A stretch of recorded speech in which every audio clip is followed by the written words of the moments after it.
మహోన్నతుడైన మా ప్రియ పరలోకపు తండ్రి, మీ అపారమైన ప్రేమను బట్టి మిమ్మల్ని స్తుతిస్తూ కీర్తిస్తూ ఉన్నాను. ప్రభువా, మాకెంతో నా తండ్రి సన్నిహితంగా ఉంటూ మమ్మల్ని నడిపిస్తున్న దేవుడు ప్రభువా, యుగ సమాప్తి వరకు సదాకాలం మీతో కూడా ఉంటానని చెప్పిన ఆత్మదేవ మాతో కూడా ఉన్నందుకై వేలాది వేల స్తోత్రాలు స్తుతులు. కుడి ఎడమలు తొలగకుండా అనుక్షణం మా తండ్రి మాతో మాట్లాడుతూ మమ్మల్ని హెచ్చరిస్తూ తండ్రి శ్రేష్టమైన మీ మార్గంలో నడిచే ఆ కృపను దయచేశారు. అందును బట్టి నేను స్తుతిస్తున్నాను ప్రభా. ఈ ఉదయకాలం వాక్యం వింటున్న బిడ్డలందరినీ కూడా తండ్రి మీ రాక కొరకు సిద్ధపరచండి. మీ బిడ్డల్ని పరిశుద్ధులుగాను నిర్దోషులుగాను మహిమ కలిగిన వారినిగాను తయారు చేయండి స్వామి. ప్రతి బిడ్డ మీకు భయపడి లోబడి మీ వాక్యమునకు విధేయత కలిగి తండ్రి జీవించే వారినిగా చేయండి. సమస్త ఘనత మహిమలు మీకే. యేసు ప్రభుల వారి నామంలో ప్రార్థన చేసి వేడుకుంటున్నాను తండ్రి. Amen, amen. మార్చి మాసం 14వ తారీఖు 2024 గురువారం.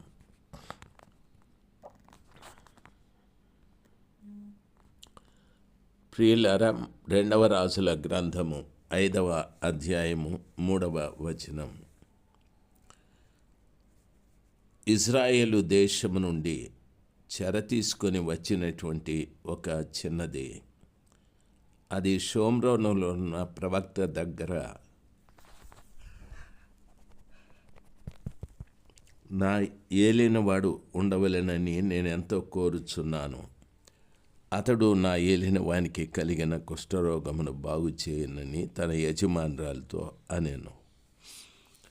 ఆ ఇంట బానిసగా చేరిన ఆ చిన్నది తన తల్లిదండ్రులను గురించి, తోడబుట్టిన వారిని గురించి, తన స్వజనుల గురించి ఆలోచించలేదు. ఏ ఇంట తాను బానిసగా ఉందో ఆ ఇంటి పరిస్థితిని బాగా పరిశీలన చేశాది. ఆ భర్త భార్య పరిస్థితులు. భర్త కుష్ఠరోగి, భార్య చక్కటిదే. అయితే ఆ తల్లి అతన్ని అసహించుకోలేదని చెప్పాను. అతడు కూడా ఆమెని ఏ విధంగానూ ఇబ్బంది పెట్టలేదు. భార్య భర్తలు అనేటటువంటిది వాస్తవంగా వీరిని చూసి మనము నేర్చుకోవచ్చు. అయితే ఈ నయమాను భార్య దగ్గర పరిచర్య చేస్తున్నటువంటి ఆ చిన్నది తన యజమానురాలు ఒకవేళ మానసికంగా బాధపడుతూ ఉండొచ్చు. అందుకని షోమ్రోనులోనున్న ప్రవక్త దగ్గర నా యజమానుడు ఉంటే బాగుంటుందని చెప్తూ ఉంది. దాని అర్థం చూడండి, తను బానిసగా తీసుకొచ్చారు. కనీసం ఎప్పుడు వెళ్తాదో ఏమో తెలియదు. తన స్వజనుల్ని ఎప్పుడు కలుసుకుంటుందో లేదో తెలియదు. తన తల్లిదండ్రుల్ని ఎప్పుడు కలుసుకుంటుందో లేదో తెలియదు. అయినా ఈ సిరియాలో ఉంటూ తన దేశంలో షోమ్రోనులో ఉన్న ప్రవక్త గురించి మాట్లాడుతూ ఉంది. విశ్వాసులు బాగా గమనించాలి. నీ పేదరికంలో కానీ ఐశ్వర్యంలో కానీ మీ సేవకుని గురించి ఘనంగా మాట్లాడేది నేర్చుకోవాలి, గొప్పగా మాట్లాడేది నేర్చుకోవాలి. చాలామంది వారి ఆత్మీయ తల్లిదండ్రుల్ని చాలా హీనపరుస్తూ మాట్లాడుతూ ఉంటారు. వారిని చాలా తక్కువ చేసి మాట్లాడుతూ ఉంటారు. అది తగదు సుమి. ఆ రీతిగా మాట్లాడడం అనేది ఒక అసభ్యమైనటువంటి వాతావరణం. అది ఆధ్యాత్మికమైన జీవితానికి సంబంధించిన నాగరికత కాదు. దేవుడు కలిగిన బిడ్డలు ఎప్పుడు కూడా దైవజనుల్ని ఘనంగా ఎంచుతారు. వారిని ఎవరినైనా సరే. ఆమె తన ప్రవక్తను గురించి మాట్లాడుతూ నా ఏలినవాడు షోమ్రోనికి వెళితే ఆయన అక్కడ స్వస్థపరచబడతాడని చెప్పాది. తన యజమాని అయిన నయమాను స్వస్థపడాలనే ఆశ ఆ చిన్నదానికి. అంటే నువ్వెక్కడున్నా మేలు చేసే వ్యక్తిగా ఉండాలి. యేసు ప్రభుల వారి బోధ ఇక్కడ మనకు బాగా అర్థమవుతుంది. ఆమెను చెరతీసుకొని వచ్చారు. చిన్నది, ఎంతో కీడు, తనకెంతో మంచి భవిష్యత్తు ఉంది. తాను షోమ్రోను ప్రాంతంలో ఉంటే తన తల్లి తండ్రి ఒక చక్కటి వివాహం చేసేవారు. తాను తన భర్తతో కలిసి సంతోష సహజీవనం చేసి సంతానం కలిగి బ్రతికేవారు. అయితే ఇప్పుడు ఇక్కడ ఆ యొక్క వివాహము కానీ సంతానము కానీ, అంటే తన జీవితంలో తనకు భవిష్యత్ అనేదే లేదు. బానిస చిన్నదిగా బ్రతకాల్సిందే. అయినా తన యజమాని గురించి మేలు ఆలోచిస్తూ ఉంది. ప్రభుల వారు చెప్పిన మాట అదే. ఎవరైనా నీకు కీడు చేస్తే ప్రతికీడు చేయొద్దు, కీడు అనుభవిస్తూ మేలు చేయమని చెప్పాడు. ఆ విషయము ఈ బానిస చిన్నది చేశాది. మనలో ఎంతమంది ఆ వాక్యాన్ని పాటిస్తాము? మనకు కీడు చేసిన వారికి మేలు చేసే ఆ తత్వము ఎంతమందికి ఉంది చెప్పండి? చాలామంది జీవితాలలో కీడు చేసే వారికి మేలు చేసే తత్వం లేదు. మేలు చేసిన వారికి కీడు చేసే తత్వం ఉంటుంది. మరలా మనం ప్రభుని నమ్ముకున్నాము అంటాం, నేను బాప్తిసం పొందానంటాం, లేకపోతే పరిశుద్ధాత్మ పొందానంటాం. అయితే మీరు పొందిన మారు మనసు, పొందిన బాప్తిస్మం, పొందిన పరిశుద్ధాత్మ ఎట్లాంటిదో మరి. పరిశుద్ధాత్మ ఉంటే ఈ శ్రేష్టమైనటువంటి జీవితం, ఆలోచనలు కలిగి ఉంటాం. పరిశుద్ధాత్మ లేకపోతే మనము మామూలుగా లోకస్తులు జీవించినట్టే జీవిస్తూ ఉంటాం. ప్రభుల వారు లోకంలో నుండి నిన్ను ప్రత్యేకపరిచాడు, మిమ్మల్ని ప్రత్యేకపరిచాను, మీరు ప్రత్యేకింపబడిన వంశమును, రాజులైన యాజక సమూహమని చెప్పారు. పదే పదే ఈ మాటలు వింటూనే ఉంటాం, బోధకులు మనకు చెప్తూనే ఉంటారు. అయితే ఆ ప్రత్యేకత మనలో కనిపించడం లేదే. ఎంత విచారం కదా. దయచేసి ప్రభు పిల్లలుగా మీకు నా మనవి, ప్రత్యేకత. మనము దూషించిన వారికి ప్రతి దూషణ, కీడు చేసిన వారికి ప్రతి కీడు చేయకూడదు. కీడు అనుభవించి మేలు చేయాలి. ఒక్కొక్క పర్యాయము భర్త భార్యకు కీడు చేస్తూ ఉంటాడు. అయినా భార్య ఆ కీడుకు ప్రతి కీడు చేసే తత్వం ఉండకూడదు.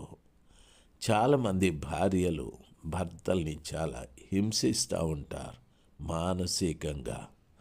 అతనితో సహజీవనం చేయకుండా, అతడు చెప్పిన మాటకు విధేయత చూపెట్టకుండా గర్వంగా మాట్లాడడం, వ్యతిరేకించి మాట్లాడడం, తిరుగుబాటు చేసి మాట్లాడడం, ఇవన్నీ కూడా ప్రభుని నమ్ముకున్న బిడ్డలకు తగినవి కాదు.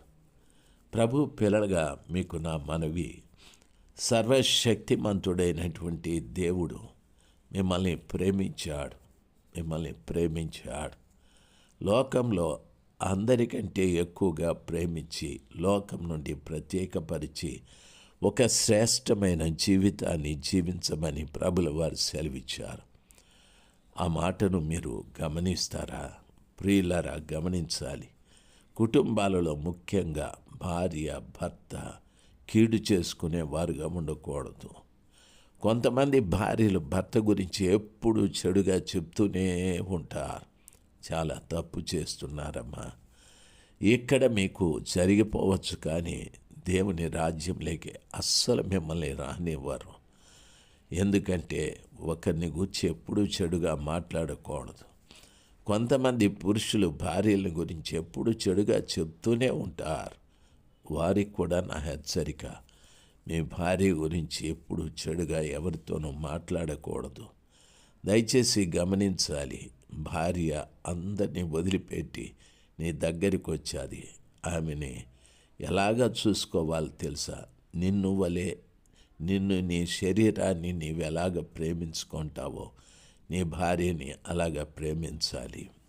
కొంతమంది దౌర్భాగ్యమైనటువంటి మాటలు మాట్లాడుతూ ఉంటారు, భార్యని అసహించుకుంటూ ఉంటారు, ద్వేషిస్తూ దూషిస్తూ వాళ్ళ ఇంటి వారిని గురించి కూడా చెడుగా మాట్లాడుతూ ఉంటారు. తప్పు తమ్ముడు, ఆ రీతిగా చేయకూడదు. ఆ రీతిగా చేస్తే ఒక్కరోజు ఆ పంటని నువ్వు కూడా కోసుకోవాల్సి ఉంటుంది.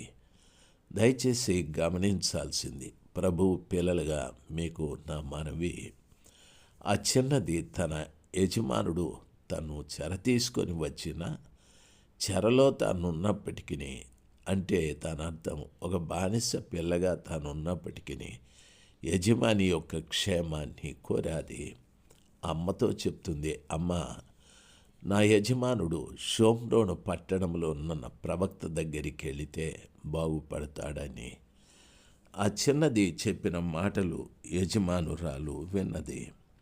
నయమాను రాజునొద్దకు పోయి యజమానురాలితో అన్నది, నయమాను రాజునొద్దకు పోయి ఇజ్రాయేలు దేశపు చిన్నది చెప్పిన మాటలను అతనికి తెలియచేయగా, సిరియా రాజు, నేను ఇశ్రాయేలు రాజునకు దూత చేత పత్రికను పంపించదనని ఆజ్ఞ ఇచ్చిన గనుక అతడు 20 మణుగుల వెండియు 1,20,000 రూపాయల బంగారును 10 దుస్తులను బట్టలను తీసుకొని పోయి ఇశ్రాయేలు రాజునకు పత్రికను అప్పగించాను. ప్రియులారా, గమనించాలి, సిరియా రాజు ఇశ్రాయేలు రాజు దగ్గరికి దూతను పంపాడు. ఆయన పంపేటప్పుడు చూడండి, 20 మణుగుల వెండి, 1,20,000 రూపాయలు బంగారము, 10 దుస్తులు, బట్టలు, ఇవన్నీ కూడా తీసుకొని వెళ్ళాడు. రాజుగారు అవన్నీ చూసి ఆయన నిజంగా చాలా భయపడ్డాడు. ఈ రోజున తన దేశంలో ఉన్న సైన్యాధిపతి స్వస్థపరచబడటానికి రాజుకి కానుకగా అంత పంపించారు. ప్రియులరా, ప్రభు చిత్తమైతే రేపు ఇంకా కొన్ని విషయాలు మనం ధ్యానించుకుందాం. 5వ వచనంలో ముగించారు.